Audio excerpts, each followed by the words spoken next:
헌법재판관도 음모론이다. 음모론.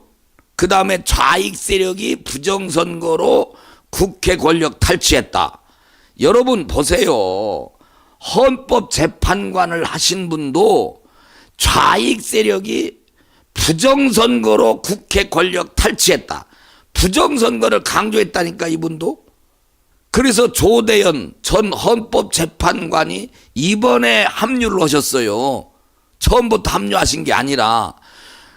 그런데 역시 조대현 헌법재판관도 부정선거를 열변을 토했어요.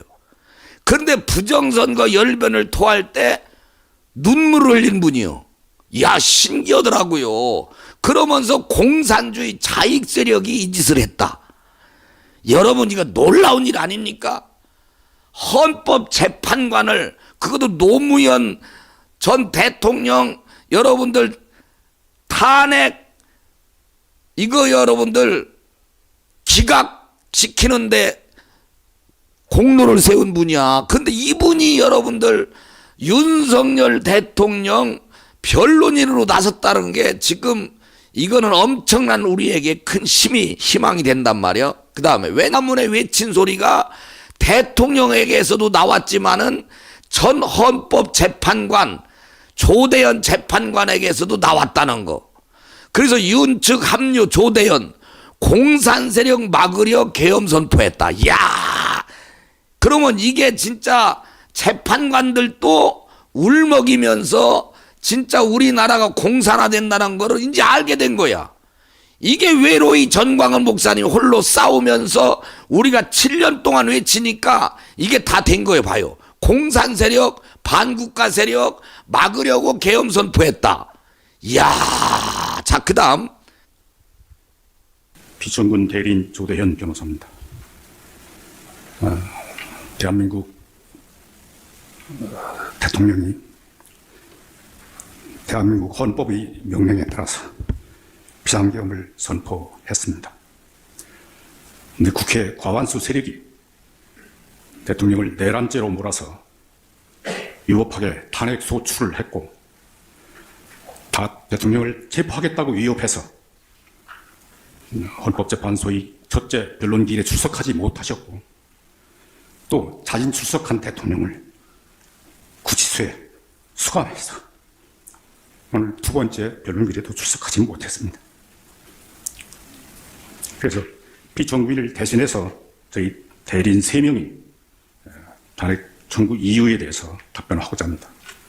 먼저 제가 이 탄핵 사건, 이 탄핵 심판 청구는 부적법하다는 점을 4가지 사유만 말씀드리겠습니다. 첫째로, 국회에서 1차 부결된 탄핵 소추를 재차 의결한 것은 헌법에 위반됩니다.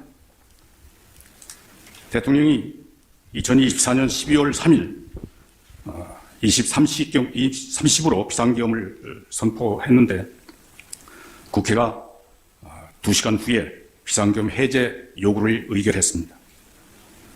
그래서 심야에 대통령이 국무회의를 소집해서 다음날 6시간 40분 만에 비상계엄을 해제했습니다. 그래서 이 사건 비상계엄 선포나 계엄 포령에 인해서 헌정 질서가 통제되거나 국민의 기본권이 침해된 바 전혀 없습니다. 그런데도 국회 과반수 의석을 차지하는 야당 국회의원들이 그 비상계엄이 해제된 당일 대통령의 비상계엄 선포가 헌법과 법률에 위반되고 내란죄에 해당한다는 사유로 탄핵 소추안을 발의하고 탄핵 사유에 대해서 조사하지도 아니한 채 12월 7일 찬반 투표를 실시해서 195인이 투표에 참여했는데 탄핵소추 가결에 필요한 200인 이상이 참석하지 않았다고 해서 표결 불성립이라고 선언했습니다. 그러나 국회의원 5분의 1 이상이 출석해서 본회의가 적법하게 개의되었고 대통령 탄핵소추안이 적법하게 상정되었고 찬반 표결까지 이루어졌는데 그 가결 종족수에 미달된다고 해서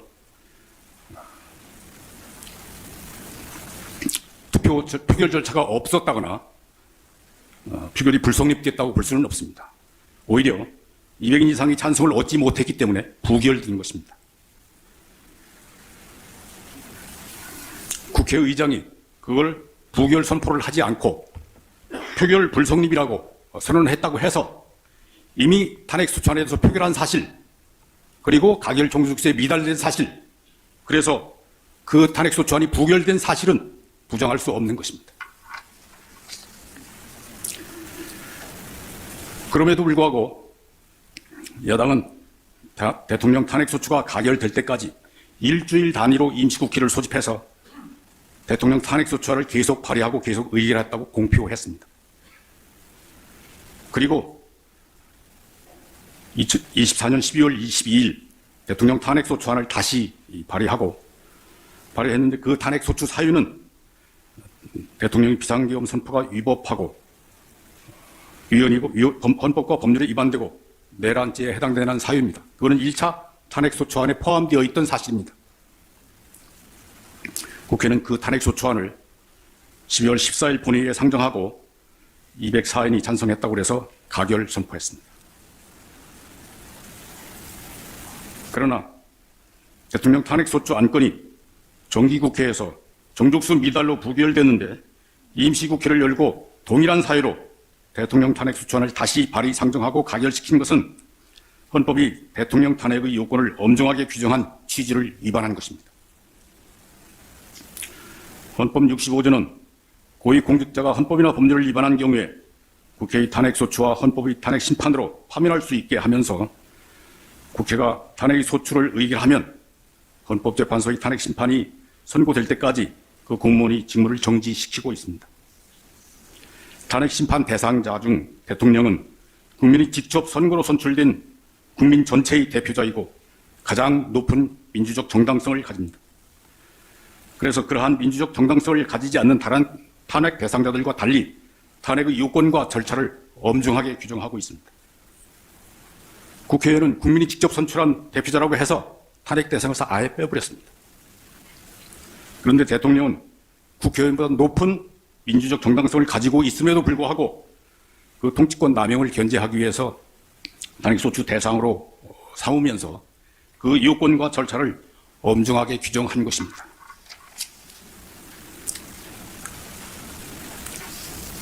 헌법 65조가 대통령 탄핵소추를 하기 위해서는 국회 재적의원 과반수의 발의하고 국회 재적의원 3분의 2 이상의 찬성을 얻어야 한다고 규정하고 있고, 헌법 113조는 탄핵 결정은 헌법재판관 6인 이상의 찬성을 얻어야 한다고 규정하고 있습니다. 국민이 직접 선출한 대통령을 탄핵소추에 의하여 직무를 정지시킨 거나 탄핵심판에 의해서 파면시키는 것은 국민 주권주의에 대한 중대한 예의입니다. 그래서 헌법이 대통령 탄핵의 엄중성을 규정한 것입니다. 헌법재판소는 2004년 5월 14일 결정에서 대통령 탄핵의 엄중성에 비추어서 대통령이 헌법이나 법률에 위반한 사유도 엄중해야 한다고 판결한 바 있습니다. 그런데 국회는 2024년 12월 7일 대통령에 대한 탄핵소추안이 헌법에 정한 정족수에 미달돼서 부결됐음에도 불구하고 동일한 내용의 탄핵소추안을 12월 10일 다시 발의해서 12월 14일 가결 선포했습니다. 이는 대통령 탄핵의 엄중한 요건과 절차를 규정한 헌법의 취지를 위반한 것이므로 그 효력이 부인되어야 합니다. 엄중한 가결 정족수에 미달되면 그 탄핵소추는 부결로 확정되는 것이고 가결 정족수를 채울 때까지 표결을 반복할 수는 없는 것입니다. 헌법재판소의 탄핵심판은 헌법재판관 6인 이상의 찬성을 얻어야 되는데 6인 이상의 찬성을 얻지 못하고 5분만 찬성했다고 해서 나머지 1인을 더 설득한 뒤에 일주일 뒤에 다시 평의해서 6인이 찬성으로 탄핵심판을 결정할 수는 없는 것 아닙니까? 국회가 대통령 탄핵소추안에 대한 1차 표결은 정기국회에서 했고 2차 표결은 임시국회에서 해서 해결을 달리했기 때문에 국회법이 정한 일사부재의 금지는 위반하지 않았다고 하더라도 부결된 탄핵소추를 다시 재의결한 것은 대통령 탄핵의 엄중한 요건과 절차를 규정한 헌법을 위반했고 그 위헌성은 부정할 수 없는 것입니다. 둘째로 탄핵 심판 대상에서 내란죄 부분을 빼면 탄핵소추 의결의 종족수도 무너집니다. 국회가 2024년 12월 14일 가결한 탄핵소추 사유는 대통령의 비상계엄 선포가 헌법과 법률에 위반되고 형법상 내란죄를 구성한다는 것이었습니다. 대통령이 내란죄 숙이라 해서 국회의원 204인이 탄핵소추에 찬성한 것입니다. 그런데 그 탄핵소추에 따른 탄핵심판 절차에서 탄핵소추인 대리인이 대통령 탄핵소추 사유에서 내란죄 등 형법 위반 부분을 철회하였습니다. 그래서 대통령의 비상계엄 선포가 헌법과 법률에 위반되는지 여부만 헌법재판소 심판 대상으로 남게 된 것 같습니다. 그러나 국회의원 204인이 이 사건 탄핵소추를 찬성한 주된 이유는 대통령이 내란죄 숙이라는 주장이 탄핵소추 사유에 포함되어 있었기 때문입니다. 국회가 이 사건 탄핵소추안을 표결할 당시에 그 소추안에 대통령이 내란죄 숙이라는 혐의가 포함되어 있지 않았고 비상계엄 선포가 헌법과 법률에 위반된다는 점만 사유로 되어 있었다면 204인이 찬성을 얻지 못했을 것이 자명합니다. 이거는 정상적인 평균한테 물어보면 누구든지 그렇게 생각하고 답변할 것입니다. 따라서 이 사건 탄핵 심판 대상으로 남겨진 대통령의 비상계엄 선포 행위가 헌법과 법률에 위반되는지 여부에 대해서는 국회의원 200인 이상의 찬성을 얻어 탄핵 소추되었다고 말할 수 없습니다.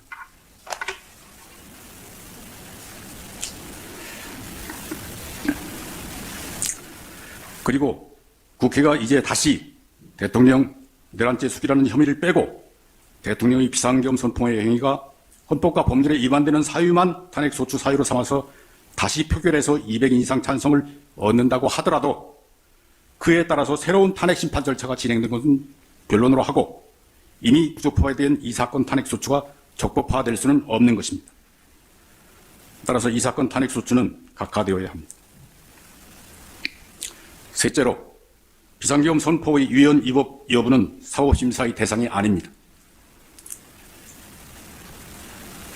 대한민국의 대통령은 주권자 국민이 직접 선거에 의해 선출되고 국가 원수와 행정수반의 지위를 가지며 자유민주주의 헌법을 수호하고 국가와 국민의 안전을 보위할 책무를 집니다.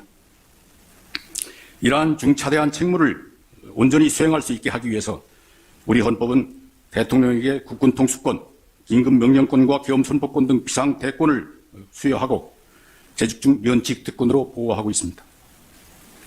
헌법이 규정한 비상대권은 국가의 헌법을 수호하고 국가를 위기에서 구하라는 헌법이 명령입니다.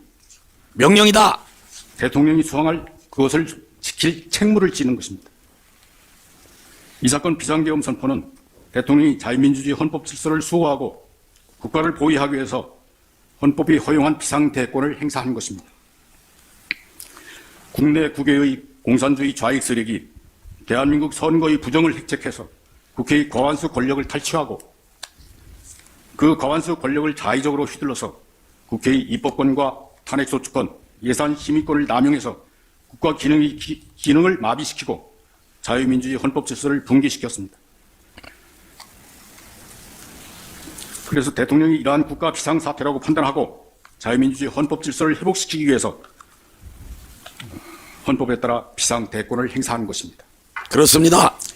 대통령은 국내 국외의 모든 정보를 종합해서 자유민주주의 헌정 질서가 붕괴될 위험성이 매우 큰 비상사태라고 판단했고 이를 해결할 통상적인 수단이 없다고 판단해서 이 사건 비상계엄을 선포한 것입니다. 그러한 고도의 통치 행위, 위헌 위법 여부는 사법부의 심사 대상이 되지 않는 것입니다. 만세! 국가 비상사태인지 여부, 국가 비상사태를 해결하기 위해서 비상계엄이 필요한지 여부, 이거는 국가 원수로서 국내 국외의 모든 정보를 가장 잘 아는 대통령이 가장 정확하게 판단할 수 있고 국회나 법원이나 헌법재판소는 그것을 심판할 정보도 없고 능력도 없습니다. 그렇습니다. 또 국가 비상사태는 신속하고 효과적으로 대처해서 완벽하게 해결해야 하는데 비상계엄을 선포할 때마다 비상사태인지 여부, 비상계엄이 필요한지 여부에 대해서 국회의 승인이나 사법부의 심판을 거치게 한다면 대통령이 국가 비상사태를 신속하고 효과적으로 해소시키기 어렵게 됩니다. 그렇죠. 대통령이 헌법을 수호하고 국가를 보위할 책무를 제대로 수행할 수 없게 됩니다. 그래서 헌법은 대통령이 비상대권 행사에 대하여 다른 국가기관의 사전 통제를 인정하지 않고 사후 통제 수단만 규정하고 있습니다. 긴급명령에 대해서는 국회의 사후 승인을 얻도록 규정하고 있고, 비상계엄에 대해서는 국회의 제적 과반수 의결로 그 해제를 요구할 수 있다고 규정하고 있습니다. 비상계엄의 필요성이 해소되었는데도 비상계엄이 유지되고 있는 경우에 국회가 통제할 수 있도록 규정한 것입니다. 그런데 국회의 과반수 권력은 비상계엄이 선포되자마자 본회의를 열고 비상계엄의 사유나 필요성 여부에 대해 조사하지도 않고 비상계엄이 선포된 후 2시간 만에 비상계엄의 해제 요구를 의결했습니다. 그리고 대통령이 비상계엄 선포가 내란죄에 해당된다고 선동해서 비상계엄이 해제된 당일에 대통령 산핵소추안을 발의하고 12월 7일 부결되었는데도 불구하고 12월 10일 다시 발의해서 12월 14일 가결시키고 이 사건 탄핵 심판을 충고한 것입니다. 이것은 헌법 수호와 국가 보위를 위해서 대통령에게 비상대권을 허용하고 다른 국가기관의 요건 심사를 배제한 취지를 위반한 것이므로 마땅히 각하되어야 합니다. 각하돼야 됩니다. 넷째로 이 사건 대통령 탄핵소추는 탄핵소추권을 남용한 것입니다. 이미 말씀드렸지만 이 사건 비상계엄은 12월 3일 밤 11시에 발령되었고 국회가 4일 01시 해제 요구를 의결했습니다. 그래서 대통령이 즉시 출동했던 병력 철수시키고 심야 국무회의를 열어서 다음날 그날 새벽 5시 40분경 비상계엄을 해제했습니다. 이 사건 비상계엄은 국가의 비상사태를 알리고 경계하기 위한 것이었습니다. 그래서 병력도 경계하기에 필요한 최소한에 그쳤고 무력 사용을 금지시켰다는 것입니다. 그래서 이 사건 비상계엄과 포고령에 의해서 헌정 질서가 훼손된 바가 전혀 없고 국민의 기본권이 침해된 바도 없습니다. 없습니다. 비상계엄 선포 6시간 40분 만에 비상계엄이 해제됐고 비상계엄 이전의 상태로 돌아갔습니다. 그래서 헌정 질서를 회복시키려는 필요성이 없었습니다. 국회가 이 사건 탄핵소추안을 상정하고 표결할 당시에는 헌법 질서의 침해도 없었고 헌정 질서를 회복시킬 필요도 없었습니다. 이 사건 탄핵소추는 헌법을 수호하기 위한 것이 아니라 국민이 직접 선거로 선출된 대통령을 그 직에서 끌어내리기 위한 것입니다. 그렇습니다. 국회의 과반수 권력을 활용해서 대통령이 지위를 탈취하기 위한 것입니다. 국회의원은 국민의 대표자이기 때문에 국민의 뜻을 존중해야 하는데 국회 제적 과반수를 차지한 야당은 국가 국민을 위해서 활동하지 않았고 정권 탈취를 위해서 온갖 수단 방법을 동원했습니다. 죽일 놈들입니다. 윤석열 대통령이 당선되자 국민의 주권 행사인 선거 결과에 승복하지 않고 그렇지. 국민이 직접 선출한 대통령의 지위와 권한을 존중하지 않고 대통령 취임 전부터 지금까지 200여 차례에 가까운 대통령 퇴진을 요구하는 집회를 열어서 선동했습니다. 나쁜 놈들. 수시로 대통령을 탄핵시키겠다고 위협했습니다.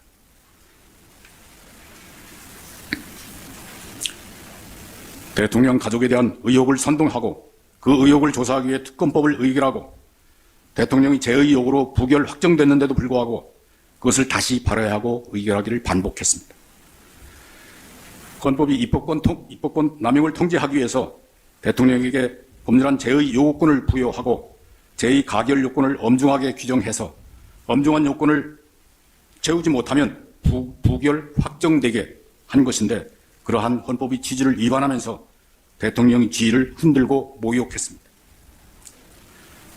그리고 국회의 과반수 권력으로 대통령의 직무수행을 방해하였습니다. 임명권 행사를 방해했고 장관과 방통위원장 등 고위공직자에 대한 탄핵소추를 남발하여 국가기관의 직무수행을 정지시켰습니다. 주여. 또 야당의 인사의 비리나 불법을 조사하는 검사와 감사원장을 탄핵소추해서 적법하고 정당한 수사와 감사 직무를 정지시켰습니다. 그리고 대통령과 검찰청의 활동 예산을 삭감해서 직무 수행을 못하게 했었고 이 사건 탄핵소추를 의결해서 대통령의 직무까지 정지시켰습니다. 아, 정말. 이 사건 탄핵소추는 헌법 질서나 국법 질서를 수호하게 한 것이 아니라 대통령이 직무를 정지시키고 끌어내리고 정권을 탈취하려는 목적에서 비롯된 것입니다. 죽일 놈들 아주 그냥. 거다 써였어. 그래서 국회가 탄핵 사유의 전부를 조사하지도 아니한 것이고 내란죄 수괴 혐의를 선동해서 탄핵소추 의결을 한 다음에 탄핵재판소의 탄핵심판 절차를 빨리 끝내기 위해서 탄핵심판 절차에서 내란죄 혐의를 지금 빼겠다고 하는 것입니다. 자, 참. 아휴. 또 대통령에 대한 탄핵소추로 대통령이 직무를 정지시킨 다음에 국방부 장관과 육군참모총장, 방첩사령관, 수방사령관, 특전사령관, 정보사령관 등 국군 주요 지휘관들과 경찰청장, 서울경찰청장 등을 내란죄 혐의로 구속해서 국방 기능과 치안 기능을 마비시켰습니다. 주여. 또 자기들 뜻에 따르지 않는다고 해서 방송통신위원장, 국무총리, 법무장관, 행정안전부 장관 등을 탄핵소추하고 야. 자기들이 비리를 조사하거나 수사하는 감사원장, 검사들까지도 탄핵소추해서 직무수행을 정지시켰습니다.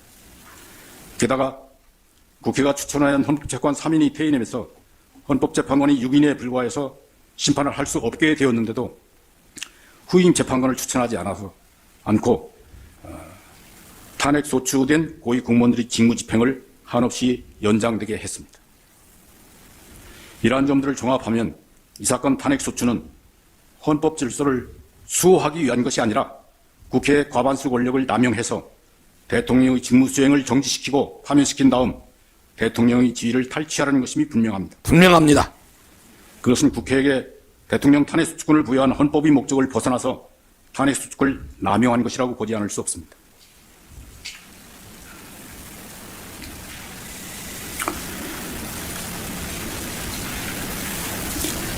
대통령이 무너져가는 헌법 질서를 수호하기 위해서 대통령이 최우수단으로 이 사건 비상계엄을 선포했지만 국회의 과반수 권력의 방해로 헌법 질서를 수호하는 책무를 완수할 수 없게 되었습니다. 그리고 대통령을 불법 체포하려는 세력과 경호원들의 무력 충돌을 막기 위해서 대통령 피청구인이 스스로 수감되기까지 했습니다. 이제는 헌법재판관이 나서서 대한민국의 헌법 질서를 수호해야 합니다. 그렇습니다. 헌법은 헌법재판관에게 헌법 질서를 수호할 책무와 사명을 부여했습니다.